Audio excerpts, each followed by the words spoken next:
I began by loving women, and the love turned to bitterness. My mother, the bitter, whose bitter lesson trust no one, especially no male, caused me to be naive for too many years, in the mere rebellion against that bitterness. If she was Medea, I would be Candide and bleed in every sexual war, and water my garden with menstrual blood and grow the juiciest fruits.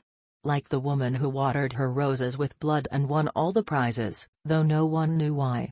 If she was Lady Macbeth, I would be Don Quixote and never pass up a windmill without a fight, and never choose discretion over valor. My valor was often foolish. I was rash, though others called me brave. My poems were red flags to lure the bulls. The picadors smelled blood and jabbed my novels. I had only begun by loving women and ended by hating their deceit, hating the hate they feed their daughters, hating the self-hate they feed themselves, hating the contempt they feed their men, as they claim weakness their secret strength. For who can be crueler than a woman who is cruel out of her impotence?